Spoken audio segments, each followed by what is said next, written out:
softball takes down an Horizon League foe, and we sit down with YSU's new head coaches.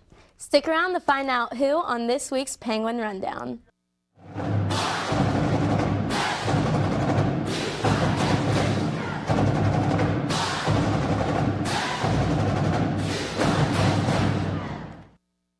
It's Friday in Youngstown, Ohio, and you know what that means. Another edition of the Penguin Rundown. I'm Lincoln Williams alongside of Katie Hackos. We got a lot of great things going on campus. Isn't that right, Katie? Yeah, it is. You can say that again, Lincoln. Baseball, softball, tennis, even football, all in action this weekend in Youngstown. That's right. Let's get right into it.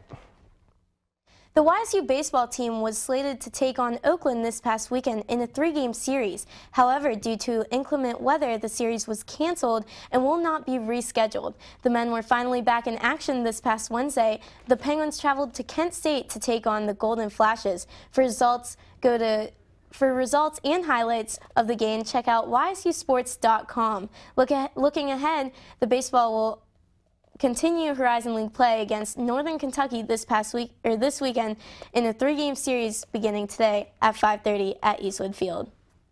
This past weekend, the softball team faced off against the #1 ranked UIC Flames in Horizon League play. Let's take a look at some of the action. We'll pick it up in the bottom of the first, where Penguin catcher Maria Lacatana ropes down the left line, scoring one, giving the Penguins the early advantage. Later on in the game, Katie Smolcomb drives one to the opposite field fence, scoring Danny Daddick, tying the game up at 3. Katie was 1 for 2 on the day with an RBI. Then later in the same inning, second baseman Brittany Moffitt gets her lone hit of the day by floating one into the right corner field gap, scoring Katie Smolcomb to give the Penguins a 4-3 advantage. Finally, we'll move into the home half of the 6th, where we are tied up at 4 until DEMI and PATONIS smokes a line drive into the left field, scoring the go-ahead run in Alexa Schmidt. This RBI single by PATONIS was the difference in the game as the Penguins iced the Flames by a final score of 5-4. This past weekend, the women's golf team traveled to Indiana for the Jaguar Crusader Invitational. Tough conditions for all, as high winds and rain plagued the course, but the Penguins preserved, collectively shooting a 322 en route to a 9-shot lead and a first-place finish. Sophomore Courtney Shutt led the charge, finishing second and shooting a 78. This is the Penguins' 3rd first-place finish this season, and they will next head to Florida on April 22nd for the Horizon League Championships. The track and field team traveled to Mount Union over the weekend for the John HOMON Open and the All-Ohio Championships. The team came away with 4 first-place finishes. For the women, Janie Corbett took first in shot put after hurling a 14.31-meter toss. Nicolette Chrysolis also placed first in discus with an impressive toss of 40.76 meters. On the men's side, Ryan Booth placed first in the men's shot put with a toss of 16.67 meters. But Connor New was also got in on the action. The senior placed first in the hammer throw with a toss of 65.94 meters. The All-American has been a consistent performer for the team all season. His performance got him as awesome Horizon League Track and Field Athlete of the Week honors. So huge congratulations goes out to Connor as well as the rest of the track and field team for an outstanding performance this past weekend. You can catch the Gwins in action next at the Northeast Ohio Quad and Florida State Seminole Invitational on April 15th. The YSU soccer team spring season is well underway, and the Penguins have finally found an answer to the biggest question looming all off-season: who would be their coach? Our very own John Schiraldi sat down with new head coach Fabio Boateng in this week's edition of the Coach's Corner. We're here with head soccer coach of the YSU women's team, Fabio Boateng. Coach, thanks for taking time to sit down with us today. It's my pleasure. You guys are in the middle of your spring season now. What do you envision for this team's identity here throughout the spring and as you guys get ready to get into your season in the fall? This spring, the goal is to get us scoring goals. We've looked at the statistics for the past seasons, and the issue has been scoring goals. So Our goal is to, score goals. If we can outscore opponents, that would be great. But at the same time, too, we want to make sure that we tighten up our defense. If we can score and then not concede, that will make the job easy. But our goal is to score goals, and that is what we've been working on. Like we always say, the defensive part is always easy. The defensive shape is always easy. But to score, you have to be a little bit creative. So that's what we've been working on. We've seen some dividends. But we want to see it more on a consistent base. So that's what our goal is. So you spoke about goal scoring being one of the things you guys need to improve on. Would you say that's your biggest challenge heading into this season, is getting things shored up on the offensive end? I don't think it's going to be our biggest challenge. I think our biggest challenge is actually going to be believing. When you've been part of a program that has not been that successful, it kind of hard for you to, someone comes in and say, hey, you got to believe, we're going to make this work. So I think that the biggest challenge, as far as we are concerned, is to let the girls believe that, yes, we can do it. I don't think that the talent that we have is bad. It's just small pieces that we need to put together. And we also trying to bring in some additional players to, increase the talent that we have. So I think we are in the right path as a staff and as a team. The girls are excited about what we're trying to do. They have embraced what we're trying to do. So, we should be ready for the fall. We should be ready for the fall.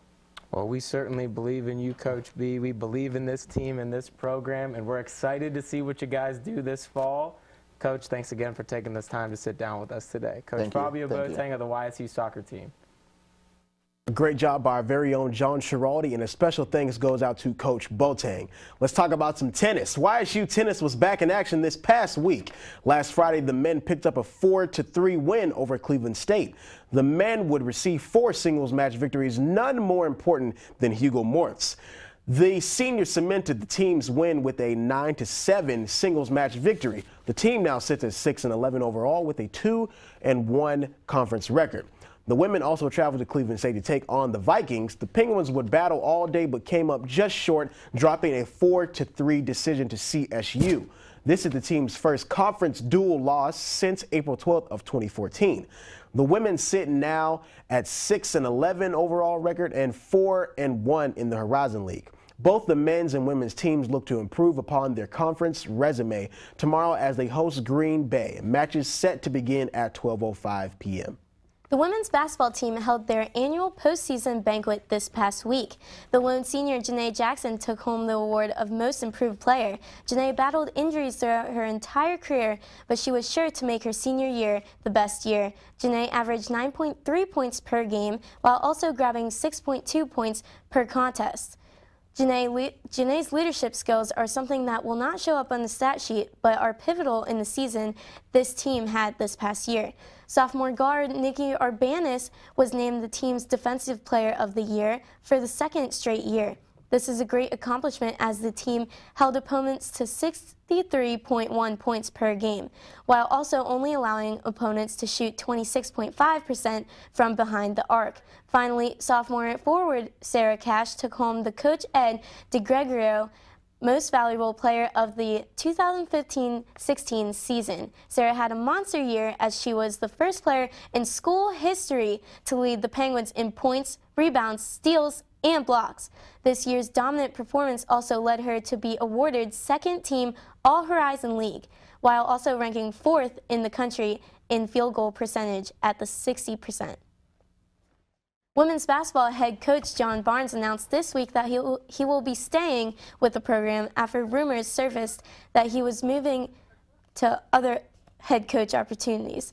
Coach Barnes came into YSU with a history of winning, and he has shown nothing but that in the first 3 years at the helm.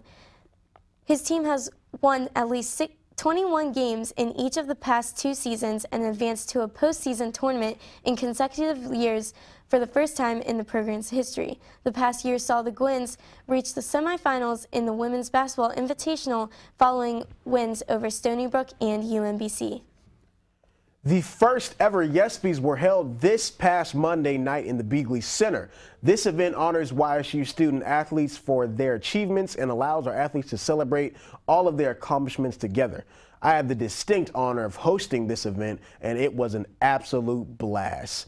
I just want to thank Macy Reese, the entire YSU Student Athlete Advisory Committee, John Hutton, Emily Wallet, and Trevor Parks. I appreciate you guys for allowing me to have this moment with you. Can't wait till next year. And now it's time for Making Moves Play of the Week. Let's check it out. DEMI and PATONIS is this week's recipient for the Play of the Week due to her clutch RBI single in the bottom of the 6th inning to drive in Alexa Smith, which put the Penguins up for a good against Horizon League rival UIC. Congratulations to DEMI and PATONIS for this week's Making Moves Play of the Week. Well, that's it here for us on the Penguin Rundown. For news, highlights, and more, go on YSUsports.com. And then check us out on Facebook, Twitter, and Instagram at Penguin Rundown 1. On behalf of everyone you see in front of the camera and behind the camera, from us here at the Penguin Rundown, from me and Katie Hackos, we thank you for tuning in. Check us out next week, Penguin Nation.